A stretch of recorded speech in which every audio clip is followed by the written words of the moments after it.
The shrill sound of a fire alarm sent Zoe Evans into a controlled frenzy as 20 pairs of eyes looked up at her in alarm. It was supposed to be a normal Tuesday at Sunshine Steps Daycare, not an emergency drill that someone had apparently scheduled without telling her. "All right, everyone. Line up by the door just like we practiced," Zoe called out, clapping her hands. She kept her voice cheerful despite the chaos of the moment. "Remember your buddies." As the children formed their practice line, Zoe quickly counted heads, her heart racing. 19. Wait, where was the 20th? Her eyes darted around the colorful classroom until she spotted little Oliver huddled beneath a table, hands clasped over his ears.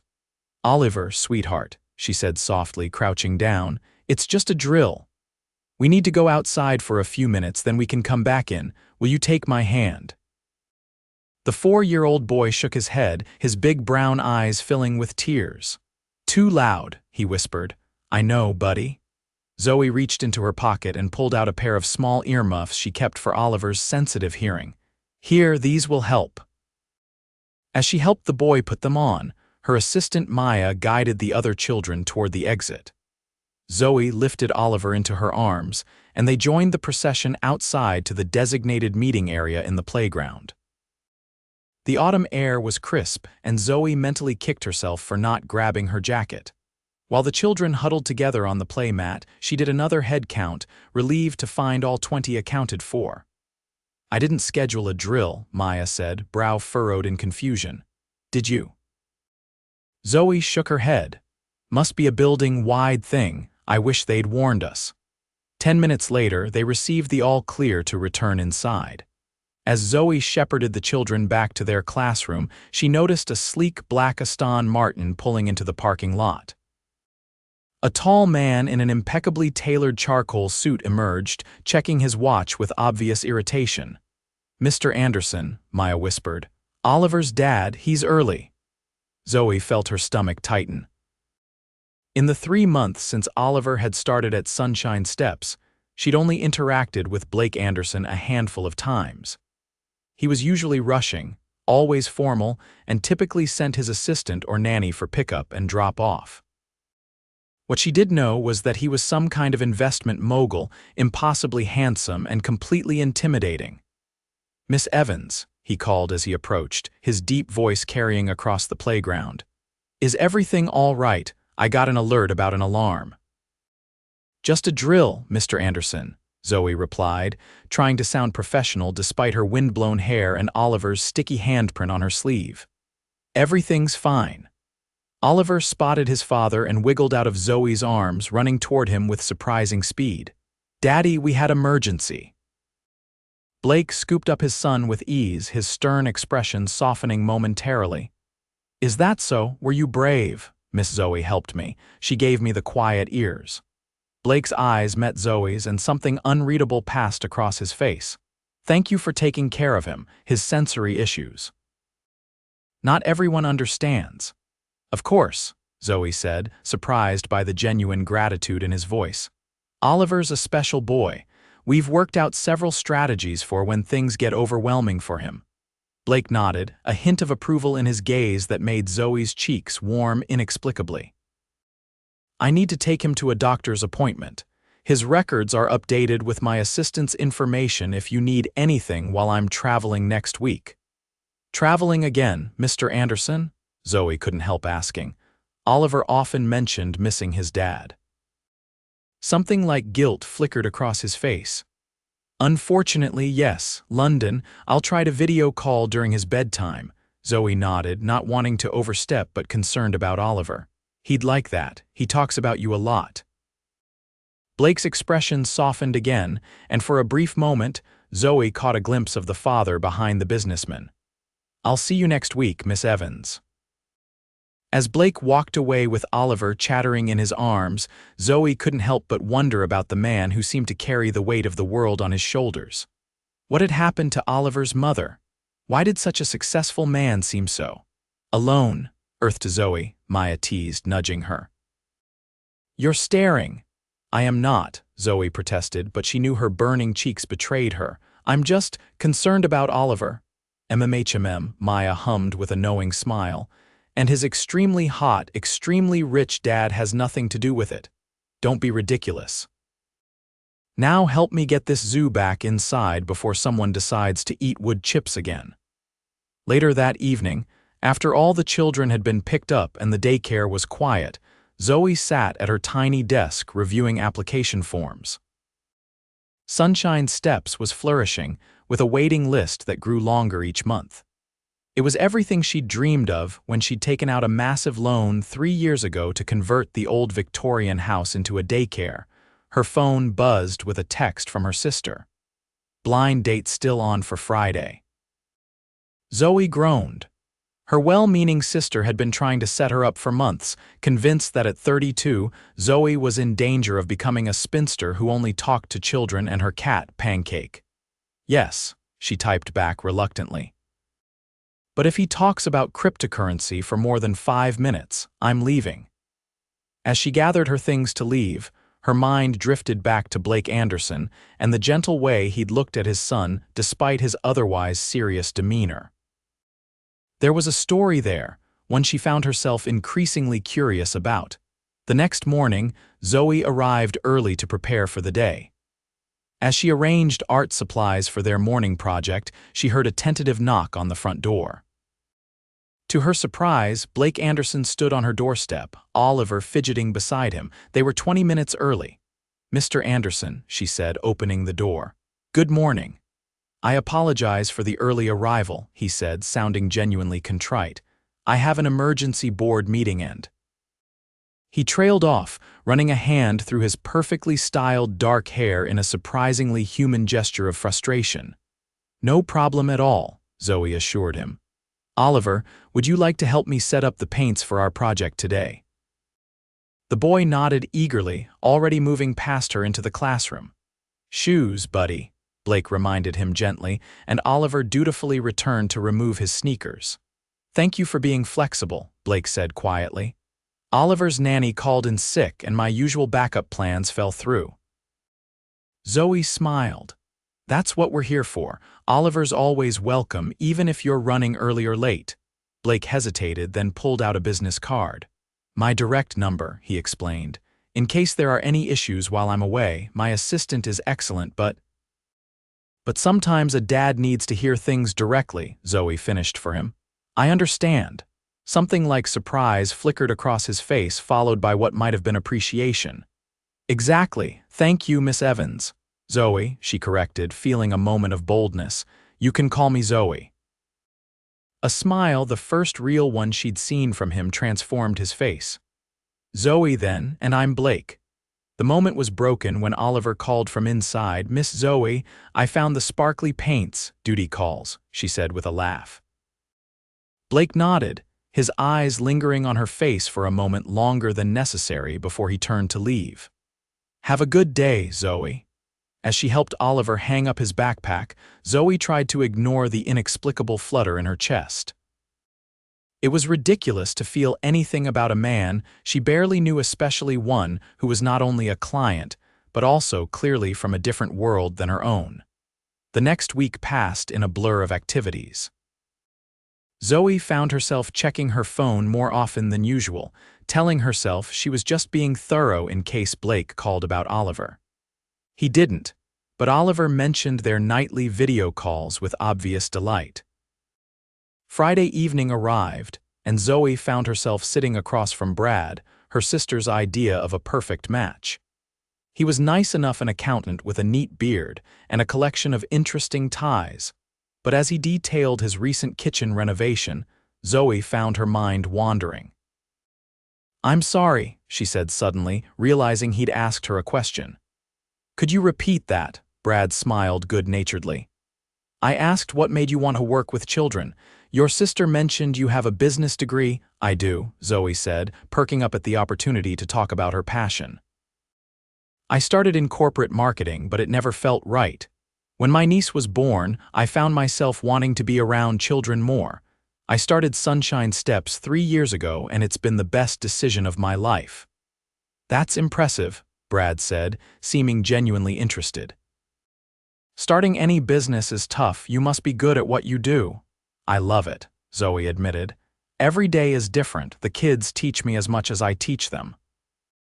As they continued talking, Zoe realized Brad was actually quite charming, and for a brief moment she wondered if this could lead somewhere. Then her phone buzzed with a text from Maya. "SOS Oliver having meltdown at fundraiser. Dad's struggling. They're at the Westmont Hotel." "I'm so sorry," Zoe said, showing Brad the message. "I have to go. One of my kids is having a hard time." To his credit, Brad was understanding. "Duty calls. Maybe we can try again." Zoe hesitated, then nodded. "I'd like that. I'll call you." 20 minutes later, Zoe arrived at the Westmont, feeling decidedly underdressed in her simple date outfit among the black tie crowd. She followed the sound of a familiar cry to a quiet hallway off the main ballroom. There she found Blake sitting on the floor beside a service door, Oliver curled in his lap, sobbing quietly. "Blake," she called softly. His head shot up and relief washed over his face. "Zoe, thank God." "Maya said she'd try to reach you, but I didn't expect. It's okay," she said, kneeling beside them. "Hey, Oliver, tough night." The boy peeked out from his father's jacket, his face tear-streaked. "Too many people, too loud." "I understand," Zoe said gently. "Would it help to do our counting game?" Oliver nodded hesitantly, and Zoe began their familiar routine of counting and naming items of a certain color, a technique that often helped ground him during sensory overload.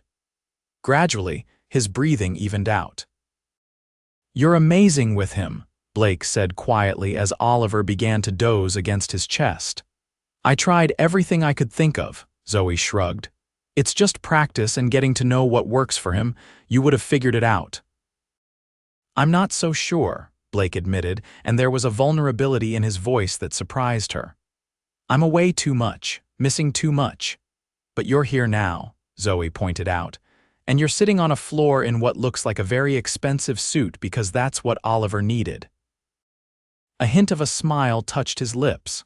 "I'd sit in mud if he needed it." "That's what makes you a good father, Blake. Not being perfect, just being there when it matters." Something shifted in his expression as he looked at her, a warmth that made Zoe suddenly aware of how close they were sitting. "I interrupted your evening," he said, noticing her outfit for the first time. You weren't dressed for a children's emergency." Zoe felt herself blush. "It's fine. It wasn't an important date anyway." "A date," Blake repeated, and was it her imagination, or did something like disappointment flash across his face? "My sister's matchmaking attempt," Zoe explained quickly. "She thinks my biological clock is about to explode or something." Blake laughed softly, careful not to disturb Oliver. "Well, I'm selfishly glad it wasn't going well." Before Zoe could process what that meant, a woman in an elegant gown appeared in the hallway. "Blake, darling, the auction is starting. Everyone's wondering where you are." "Vanessa," Blake said, his tone cooling noticeably. "Please make my apologies. My son needs me." The woman's eyes narrowed as she took in the scene, lingering judgmentally on Zoe's simple dress. "Of course, family first." Her tone suggested she found the concept tedious after she left. Blake sighed. "My stepmother. She organized this charity event and insisted Oliver and I attend. I should have known it would be too much for him." "Does she know about his sensory sensitivities?" Zoe asked gently. "She knows, she just doesn't." Blake trailed off, then shrugged. "She has certain expectations about how an Anderson should behave in public." "Well, I think Oliver is behaving perfectly for a 4-year-old who's been asked to handle an overwhelming situation," Zoe said firmly. Blake studied her face. "You really mean that, don't you?" "Of course I do." "You're not what I expected when I enrolled Oliver at Sunshine Steps," he said quietly. "Oh, what did you expect? Someone who'd follow a curriculum and keep him safe, not someone who would drive across town on a Friday night because he was upset." Blake's voice was soft with wonder. "Not someone who would see him for who he is." Zoe felt a lump form in her throat. "Every child deserves that. And you?" Blake asked, his eyes searching hers. "What do you deserve, Zoe Evans?" Before she could answer, Oliver stirred between them, yawning widely. "Daddy, can we go home now?" The moment broke and reality rushed back in. They were employer and employee sitting on the floor of a luxury hotel during a charity gala, nothing more. "Of course, buddy," Blake said, standing with Oliver in his arms. "Let me walk you out," he said to Zoe. "And let me call you a car." "That's not necessary, please," Blake insisted. "It's the least I can do." As they walked to the hotel entrance, Blake carried Oliver with one arm and let his other hand rest lightly on the small of Zoe's back, a gesture that felt both protective and intimate. At the door, as the valet brought around a car for her, Blake hesitated. "Thank you," he said simply, "for coming, for knowing what to do." "Anytime," Zoe replied, meaning it. As she rode home in the luxury car Blake had insisted on, Zoe tried to make sense of the evening and the confusing feelings stirring within her. Blake Anderson was not only Oliver's father and essentially her employer, but he was also clearly from a world of wealth and privilege that was foreign to her. Getting emotionally involved would be complicated and probably foolish. Yet she couldn't stop thinking about the way he'd looked at her, or how different he seemed from the stern businessman she'd initially thought him to be. Monday morning arrived with a fresh blanket of early snow, the first of the season. The children were ecstatic, and Zoe adjusted her plans to include snow-related activities. She was helping a group build a tiny snowman when a familiar black car pulled up. Blake emerged, looking more casual than she'd ever seen him in jeans and a sweater. Oliver raced toward the snowman construction project with an excited whoop. "No board meetings today?" Zoe asked, surprised to see Blake doing drop-off himself, much less in casual clothes. "I've decided to work from home more often," he said. "After Friday, I realized some things need to change." "That sounds like a good decision," Zoe said, brushing snow from her mittens. "Oliver will love having you around more." Blake nodded, then added hesitantly, "I was wondering if you'd be willing to meet with me sometime, to discuss Oliver's progress and maybe some strategies I could use at home." "Of course," Zoe said. "I have some time this afternoon during nap hour if that works." "Perfect," Blake said, looking relieved. "I'll bring coffee." That afternoon, as the children slept under Maya's watchful eye, Zoe met Blake in her small office. True to his word, he arrived with 2 cups from her favorite local coffee shop. "How did you know my order?" she asked, accepting the vanilla latte. "Oliver told me. Apparently you make funny faces when you drink it," Zoe laughed. "Kids notice everything." As they settled into conversation, Zoe shared her observations about Oliver's development and some techniques that worked well for him. Blake listened intently, asking thoughtful questions and taking notes on his phone. "You really care about him," Zoe said, impressed by his dedication. "He's everything to me," Blake admitted. "After his mother left when he was 6 months old, it's just been us." "I didn't know," Zoe said softly. "Cynthia decided motherhood wasn't for her," Blake said, his tone carefully neutral. "She's in Europe somewhere now, sends birthday cards sometimes." "I'm sorry." "Don't be. Oliver deserves better than someone who sees him as an inconvenience." There was a flash of old pain in his eyes. "That's why finding your daycare has been such a gift. You see him for the amazing kid he is." Their conversation drifted from Oliver to their own backgrounds. Zoe learned that despite his current wealth, Blake had grown up middle class, the son of a high school teacher and a nurse.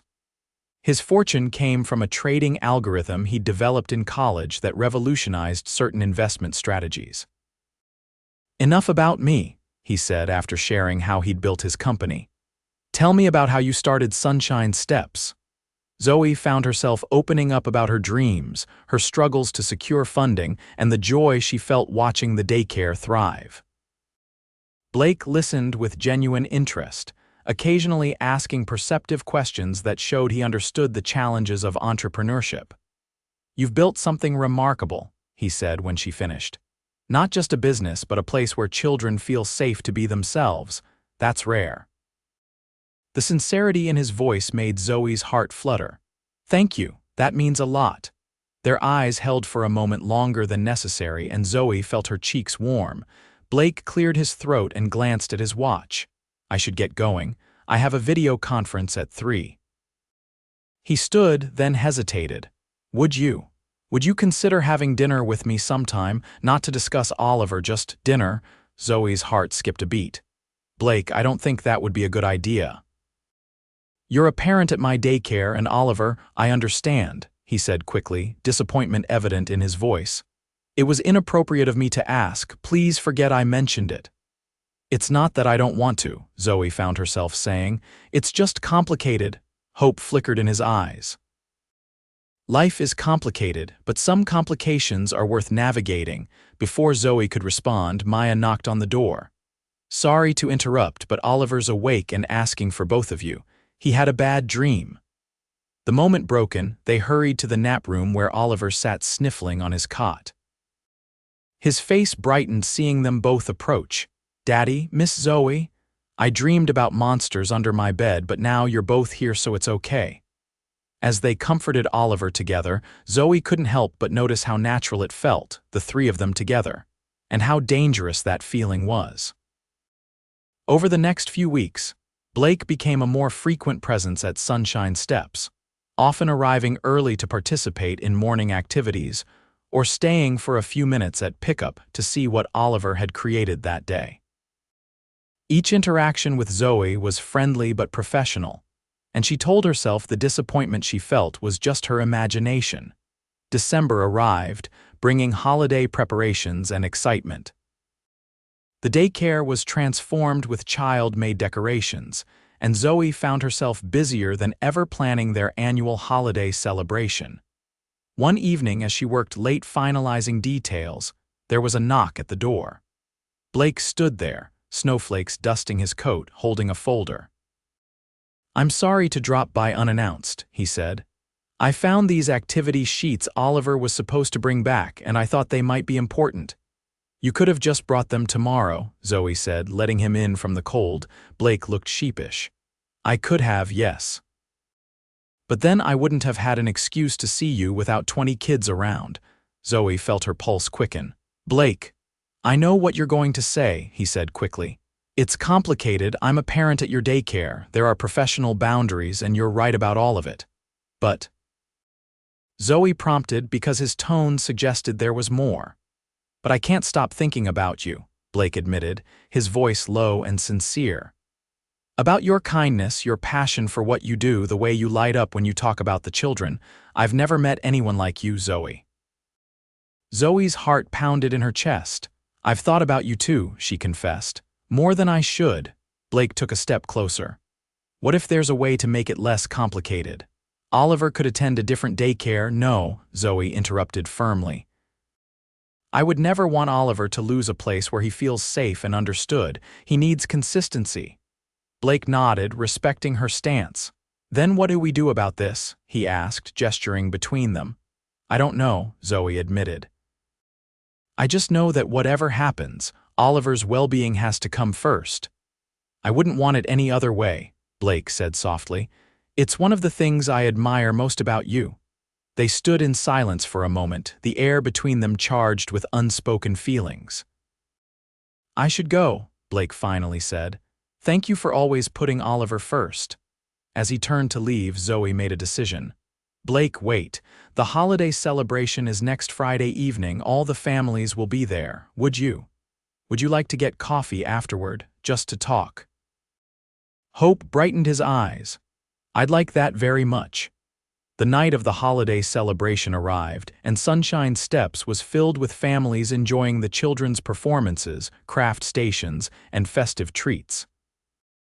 Zoe moved through the crowd, making sure everything ran smoothly, occasionally catching Blake's eye across the room. As the evening wound down, Blake approached her, Oliver half asleep against his shoulder. He's had too much excitement and sugar, he said with a fond smile. I should get him home. Disappointment washed over Zoe. Of course, another time then. Actually, Blake said hesitantly, my sister is in town and offered to take Oliver for a sleepover with his cousins. I was going to say no, but if you're still free for that coffee. Zoe's heart leapt. I just need to finish cleaning up. I'll help, Blake offered immediately. After Blake dropped Oliver at his sister's house, they met at a quiet cafe near the daycare. Sitting across from each other without children around felt strange and exciting. "This feels like a first date," Blake said with a nervous laugh. "Is that what this is?" Zoe asked. Blake's expression grew serious. "I'd like it to be, if you're willing to try and navigate the complications." Zoe took a deep breath. "I've been thinking about it a lot. Maybe there's a way to keep things separate, professional at the daycare and personal outside of it." "I'd respect any boundaries you wanted to set," Blake assured her. As they talked, Zoe felt the walls she'd built begin to crumble. Blake was different from the stern, rushed man she'd first met. Thoughtful, surprisingly funny, and clearly devoted to his son. By the time they left the cafe, walking side by side through the gently falling snow, Zoe felt herself falling. "I have a confession," Blake said as they reached her car. "I chose Sunshine Steps specifically because of you." Zoe looked at him in surprise. "What do you mean?" "When I was researching daycares, I visited incognito first. I saw how you interacted with the children, how you created this magical place where they could be themselves. I knew immediately that's what I wanted for Oliver." "You never told me that," Zoe said, touched by the revelation. "I was afraid it would sound creepy," Blake admitted with a self-deprecating smile. "But the truth is, I admired you before I even knew you. Getting to know you has only deepened that admiration." In the soft glow of the streetlights with snowflakes swirling around them, Blake slowly leaned in. "May I?" he whispered. Zoe's answer was to close the distance between them, their lips meeting in a kiss that felt like coming home. Over the next few months, Zoe and Blake carefully navigated their growing relationship.